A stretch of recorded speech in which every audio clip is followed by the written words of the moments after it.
right, so we're going to start with a quick game. Grab a piece of paper, if you want, and start marking down all the times I refer to defense instead of war. This is a new change. I've been told that I have to be referring to ourselves as the Department of War, but I'm slow to learn. So this could be a nice little closeout, is to get a tally on how many actual bluffs or mistakes I make in the process of my remarks. I am Keith DeVries. I appreciate the opportunity and the welcome. This is a fantastic opportunity for me to gain to improve my understanding of what digital manufacturing means. I've been in my position now for just about 13 months. I've been with the ManTech program for about 8.5 years, but there's always so much more I can be learning. And so I appreciate all that you all do. I want to share with you a perspective that maybe is easy to lose when we gather together as a room full of technical experts. What you do is magical to the other people in the world. What you do, thinking in a virtual construct about the things that we make before we make it, to optimize it before we even think about how we will use it, is mind-bending to the folks that you run into out on the street on a daily basis. If they knew what you did, if they knew how you are changing the landscape of tomorrow, their reactions to the cup of coffee they hand you or you cutting them off in traffic might be radically different, right? So please, let's start there. Can I ask you to give yourselves a round of applause, because what you're doing is that important to the world today. Please, thank yourselves on behalf.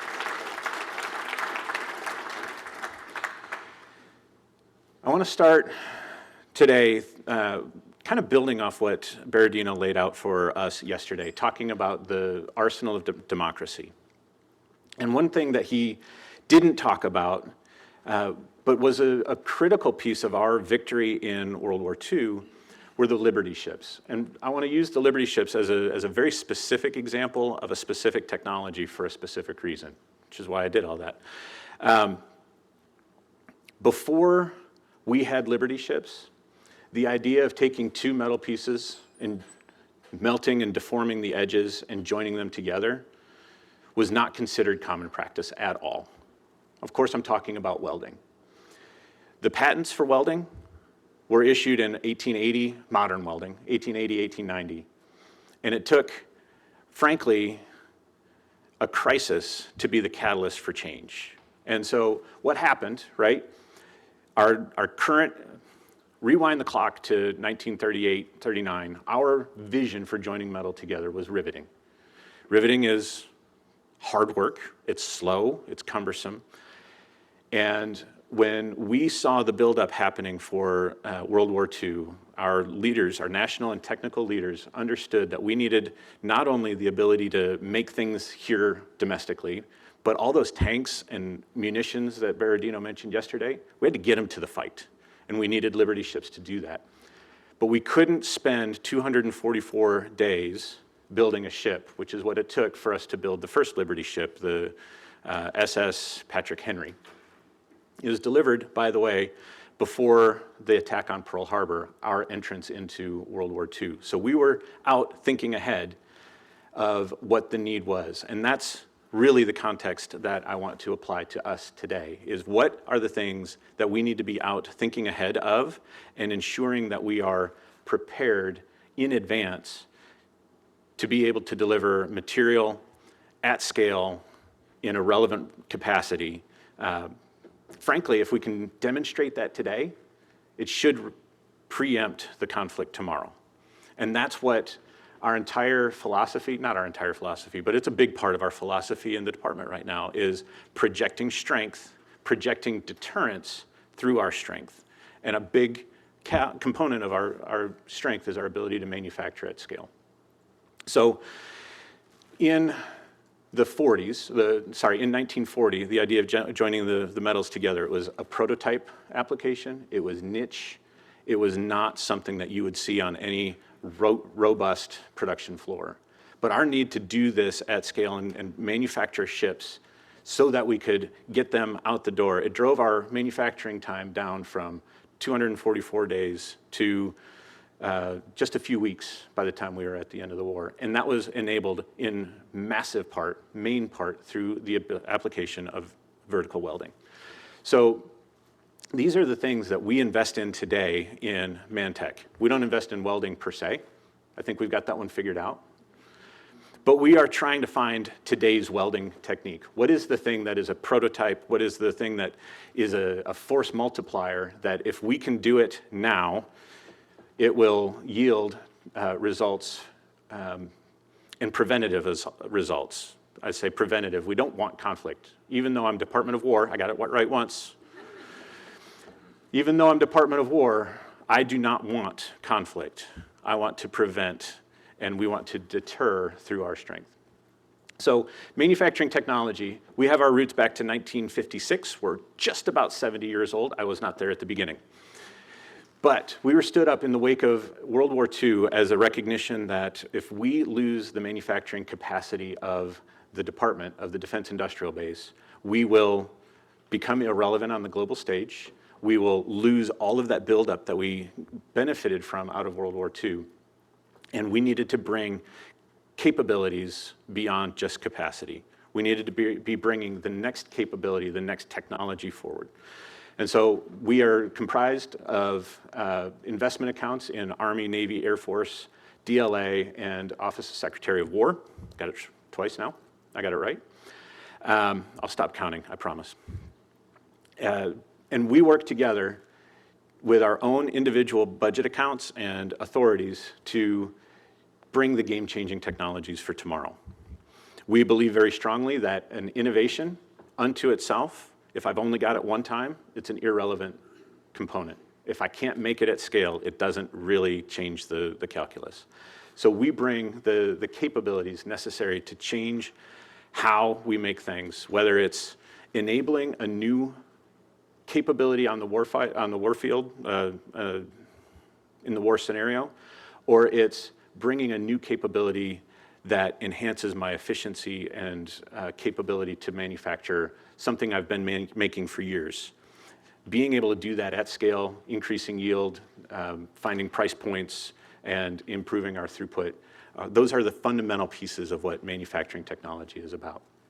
Within my office, I have three main investment mechanisms. I have a manufacturing science and technology portfolio. These are point solutions that we invest in a particular line at a particular company that's making a particular product for defense applications. It's pretty limited in scope when you define it that way, right?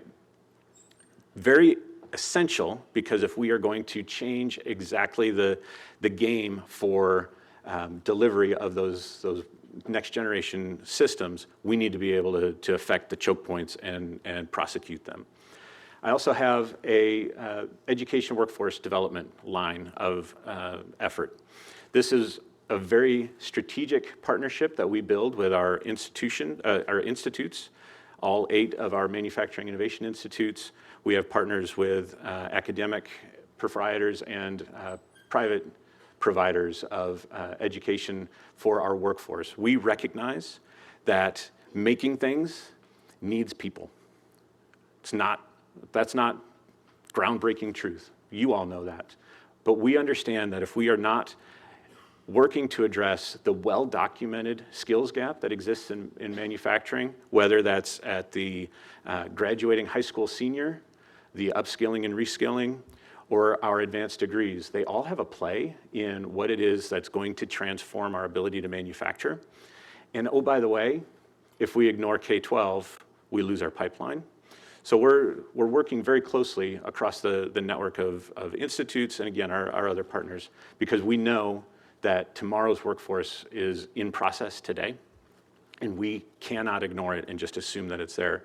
One of the things that annoys me most about working in the building is when we do a wargaming exercise, we will just presume that there's manufacturing capacity. And then if we win the battle on manufacturing capacity, we assume that there's a workforce to do that. And those are not, anyone in the room that's had to bring on new workforce, that is not an overnight phenomenon. That takes investment and mindset, and it is a very important process, and something that we're all in on co-investing and producing in partnership with our institutes. Speaking of our institutes, we have 8 manufacturing innovation institutes, and this is a great departure from the way the department has been doing investment in manufacturing technologies, dating back to 2010, when the President's Council on Advanced Science and Technology issued a report, a study that identified that we needed to change how it is that we're thinking about technology development. If we're only thinking about the specific application, the specific product that I want to make that's going to be game-changing, we're missing the boat. And what they decided was that we needed to identify these sectors of technical importance, things like additive manufacturing, things like digital manufacturing, biomanufacturing, these sectors that will have a foundational impact not only on our ability to deliver defense or wartime materiel, but have an economic benefit. The things that will absolutely create jobs, make us economically viable on the global stage, so that again, our competitors will understand we can marshal resources at will to be able to defend ourselves or the homeland. And so we built these ecosystems that are much bigger than just the technology and just the technology that I want as the department. These are building a foundational capability in broad, very specifically broad areas, right? Our ability to do digital manufacturing, as this room knows oh so well. And it's not just about picking winners and losers like the traditional investment mechanism could feel like. If you win a proposal, you win, and if you didn't, you don't. We want to build strong and robust, collaborative, cooperative ecosystems in these spaces. And that's important for us because we need to be able to have strong economic, competitive ecosystems that are active today, using these techniques and technologies and the spirit of innovation that comes from the small and medium manufacturer. That's the most important part of the innovation, the MII model, is that we recognized that the way we were investing was losing access to the innovation in the small and medium manufacturers. We were bypassing what we needed. And so we really took this adventure to heart, and we've stood up now 8. There's a 9th in process for competition in the coming months. And we are very excited about where this takes us because this changes the game. And the institutes are an interesting model. We, the DoD, there's one. We, the DoD, we have invested about $1 billion, sorry, I should get the right unit of measurement, $1 billion in these institutes. It's a lot of money. What's more important than my $1 billion is the $1.8 billion that have come from industry, local and state governments to build these out and reflect the value structure that is bigger than just DoD, right? That's where we start to recognize that this is not my game, it's our game. And it is our benefit when we start to do this.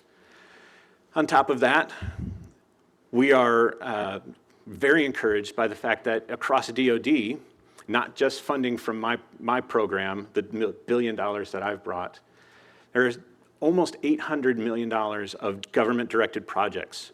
What that means is that a program, a foundational need within DoD, saw capability in the Institute and wanted to reach in and tap into that, access it, and draw it out for their benefit so that they could bring the technology to realization.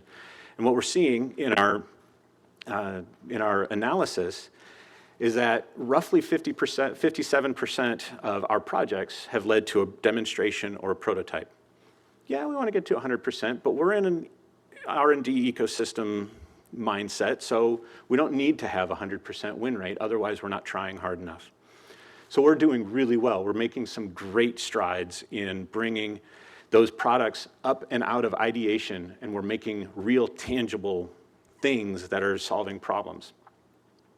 29% of the projects are becoming DoD relevant solutions. So the 57% that I just mentioned, that could be a commercial solution, not just for DoD. 29% are being adopted for programs of record and are really, truly changing the game for DoD, there we go, DOW, and how we're going to win the fight tomorrow.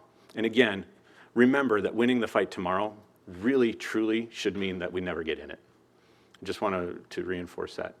So how are we doing that at MxD? So we have, frankly, I love coming here because I get out on the factory of the future, or the factory tours, and it's frankly a bit of a carnival for the nerd side of my brain. I get to see how things are manifesting and becoming real in marriage of hardware and digital transformation. Bringing that together and seeing it demonstrated starts to curate in me other ideas for how we can be deploying this or implementing it across our industrial base, how we can transform the small and medium manufacturing capabilities. I love the sensor kit, the ability to take legacy equipment, machining equipment, and add sensing that is non-invasive.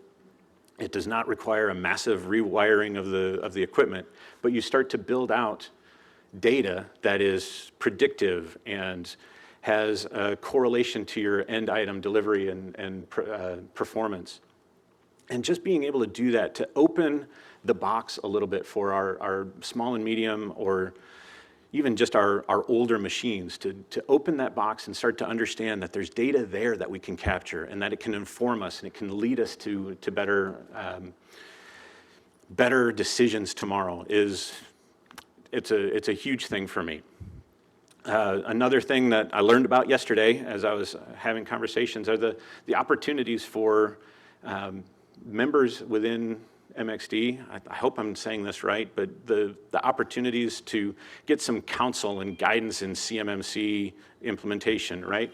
This is not an insignificant ask that the department makes in doing CMMC compliance. But there are tech Sherpas here at MxD that can help you climb that mountain. It is not insignificant, but we want to deploy that through the capability, the network here that exists. And don't get me wrong, these aren't necessarily free. They're products, they're things, but they're here and they're accessible here for you as membership in MxD. A couple of things we've done recently that the team is really proud of and I love to talk about. Yesterday, Eric Berardino was mentioning our role across the department in helping modernize the organic industrial base. What he didn't tell you was when I go and I visit the OIB facilities, the facility manager, almost without fail, will catch me on the tour and drag me off to the side and say, look around. You see this building? It's built in 1940. And you see the equipment. The newest piece of equipment I have was delivered in 1993, 94, and I'm trying to be relevant in a 2020 and beyond environment. How am I supposed to do this? And so that facility manager, left to his or her own devices, if we gave them a truckload of money to modernize, would probably buy the current version of that piece of equipment. Anybody think that's the right answer? No hands. It's remarkable. Right. So what we do, and MxD is leading the charge, we bring our expertise from our institutes that have expertise in bringing digital transformation, bringing additive, bringing robotics, bringing material science. We have gone out and we've done assessments with our organic industrial base, and we bring the collective knowledge into that decision matrix for our OIB modernization, and we help inform the roadmap so that they are making the right decision for us to be relevant at these these facilities that are making, frankly, just department assets. I don't know if you want to buy a 155 artillery shell, but you can't. We're only selling those to the department for us to use in what department does. And that is what these organic industrial base facilities are all about, is being relevant. And I lost my train of thought, but I'm getting back to it. And MxD and the leadership here at the Institute, but leveraging the collected knowledge that they have from all of you, are able to inform and guide the uninformed facility manager as they're laying out these modernization plans. Another thing we've done, also related to the OIB, our workforce development team, in partnership with the LIFT Institute and the ARM Institute, have been working with the Iowa Army Ammunition Plant, as they've been, again, working in modernization, to look at the workforce composition that they have, that they project as they modernize. I don't know if it would surprise you, but some of the personnel that have been there for a few decades may choose not to embark on the new modern journey of manufacturing, so they may exit. We thank them for their service and we wish them all the best, but they're going to create gaps. But some of them are also going to be staying on, and we need to find ways to reskill and upskill them. We also, if we're going to experience gaps because we've lost personnel and or we have new requirements in this modern plant that's going to have potentially higher throughput, we're going to have to tap into the area resources. And we need to do analyses of what are the competencies that exist in the area that may be serving other technology delivery sectors, and what are the mechanisms that are appropriate for us to bring those, entice them to come work for us? How do we break that down into language that translates across the work? How do I describe munitions manufacturing in a way that might trigger the appropriate thought process in a tractor manufacturing plant technician? How do they see themselves in the work that we're describing? And so we've been working in that. And then the third piece of that is one that hits a little bit closer for me. We are probably going to have to be bringing people into the area to help round out that workforce. What are we doing? And I'm so excited about the fact that our institutes actively sought out how can we be engaging the conversation with the community leaders, the chambers of commerce and the area schools, and trying to envision and ensure that an incoming student, or sorry, not student, but an incoming worker finds community when they come to town. Because we don't want to bring somebody in, let them work for 3 or 4 or 5 years, get homesick and spin off and head to the next. They want to become integrated. We want them to become integrated and see themselves here. So those are some of the great things that MxD has been doing specifically. I see I'm running way over time, by the way.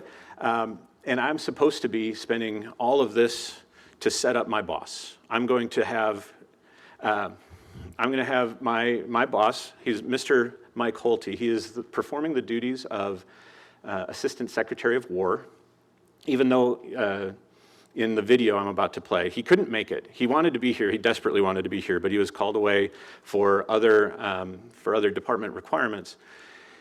He will refer to the Department of Defense because he had to record the video back before the name change. So we can't count those against my tally. But he is performing the duties of Assistant Secretary of War, and he wanted to share a few remarks. I wanted to set this up for him. I also want to set up in the room. You guys have been really good about staying quiet. The volume is really low for the video, so if we, try not to Mystery Science Theater 3000 it too badly, that would be great. So with that. Hello. I'm Mike Holty, currently performing the duties of Assistant Secretary of Defense for Science and Technology. Thank you for inviting me to the MxD Manufacturing Digital Summit. I wish I could be there with all of you in Chicago, but currently I'm overseas in the UK for the annual 5i S&T Summit. Thank you to Berendino Barata for inviting me to attend the summit today. I truly wish I could be in 2 places at once and be with all of you. Earlier in the summer, I had the privilege of meeting with representatives from MxD during our annual Pentagon ManTech Day and had the opportunity to discuss some of your latest innovations and learn more about our ongoing partnership. MxD and every one of our DoD Manufacturing Innovation Institutes continue to play a vital role to ensuring that cutting-edge research will transition to practical and deployable technologies for our warfighters. In a world of complex and rapidly changing threats and technological advancements, we can no longer afford to rely on outdated approaches to equipping our military. We need a more agile, innovative, and secure system for developing and producing the tools our warfighters need to succeed. The Defense Manufacturing Institutes provide an innovation needed to equip our warfighters. MxD has brought together the best minds from industry, academia, and government to focus on solving the most pressing challenges facing our armed forces. Like all the MIIs, these centers of collaboration are driving innovation in advanced manufacturing and ensuring that we maintain our technological edge over our adversaries. Now more than ever, we must remain focused as we rebuild our military by matching threats to capabilities. No doubt MxD is a contributor to our success. The MIIs continue to provide an unparalleled strategic advantage. In modern warfare, technology is the ultimate force multiplier, and MxD has demonstrated a laser-sharp focus on developing and deploying groundbreaking technologies that give our warfighters a decisive advantage on the battlefield, truly creating new capabilities that can redefine how we fight and win. This means better protection, better communication, and better tools for the missions of today and tomorrow. We must continually enhance innovations to remain ahead of our adversaries, and the team at MxD continues to lead the way. MxD and the MII partnerships provide prosperous economic security for our nation. You cannot have strong national security without a strong economy. Advanced manufacturing in the United States creates high-paying jobs, strengthens our industrial base, and ensures that we remain a global leader in technology. MxD is driving innovation that benefits not just the military, but also the broader economy. This is about ensuring that we have the skills, the resources, and the infrastructure to meet demands of national defense in the 21st century, protecting our economic well-being alongside our physical safety. The Defense Manufacturing Institutes create a resilient and independent domestic manufacturing presence where we are not dependent on our foreign sources for our critical defense technologies. Everyone here today is making a difference in our national security. The MIIs are a critical component to our strategy for ensuring that our warfighters have the tools they need to protect our nation. My top priority in my role is to ensure the warfighters have the most innovative technologies available. Our warfighters put their lives on the line to protect us. The partnership between the Defense Manufacturing Institutes and DoD is integral to ensure our warfighters are protected while also providing long-term peace and security to our nation. Together, we will continue to invest in the technologies needed for that success. I challenge everyone here today to keep innovating, don't slow your pace, and the future security of our nation depends on robust and innovative manufacturing community.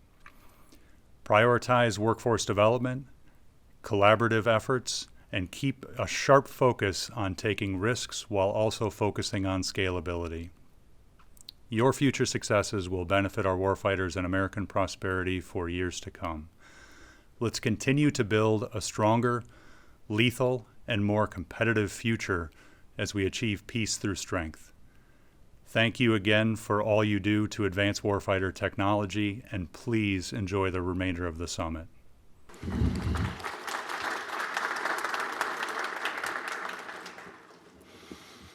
So just a couple of closing thoughts to echo what Mr. Holty laid out as a charge for you and for us together. First, I want to address the actual topic of my talk. What is the future of the MIIs? Where are we headed? And where we are headed is we are continuing to head into technology, innovation, evolution together. I'm all in on the mechanism, the work that we do, the results that we're providing. And we are advocating daily for the work that you are doing. We are telling your stories. We are demonstrating relevance on a day-by-day, hour-by-hour basis within the building. And we are so thankful for everything that happens when you're back in your facility, but when you're here. And that leads me to my next point. Get involved, right? If you're not a member, please consider becoming a member at this or any other technically relevant institute to your line of business. We are bigger than just a contracting consortium. We are bigger than just R&D houses. The most important thing, and Berardino said this yesterday, the most important thing that MxD does, I don't think I'm misquoting, is the convening. These activities, drawing you together to begin and continue conversations on technology partnership, building on each other's wins, helping address each other's opportunities. I want to use the positive word. They're not failures, they're opportunities, right? Where we've pushed into a technology and we encountered something we didn't expect. Let's work together on those, find the ways in this pre-competitive space to do that, right? I understand I am a government bureaucrat and I have a very Pollyanna view of how you can work together in an IP protected world, and you're not sacrificing the soul of your business when you start to share the inner workings of how you've solved problems. Hear me well. I understand it. I don't know how to not think that way, but I want you to think that way as best you can to bring your innovations and ideas together. My closing thought is simply this. In January, the Secretary of Defense, at the time, Secretary of War now, issued a statement to the force, directive to the force that says we're going to become stronger in 3 ways, right? We're going to revive the warrior ethos, we need to rebuild the military, and we're going to reestablish deterrence. See yourself in that. See yourself very clearly in rebuilding the military. The contributions you have are contributing to the quality and the producibility of what we deploy when it's time for us to defend our nation. Find yourself in the defense of the nation. Find yourself in the cyber defense of the nation. The attacks, the cyber attacks on our country are not limited, as you well know, are not limited to attacks on the government agencies. We are at risk of letting secrets out the door through unprotected back channels in our manufacturing forces. So see yourself there. And I know this may not be popular, but see yourself in reviving a warrior ethos. You are manufacturing warriors. Go slay the dragon. Slay the dragon of whatever it is in your digital manufacturing environment that is preventing you from activating the next generation of capability. I don't know what that looks like. I count on you. You're smarter than I am. But please wake up tomorrow, next week, next month, into the next year with that drive, that warrior's drive to go tackle and defeat technological limitations. And I thank you for the time.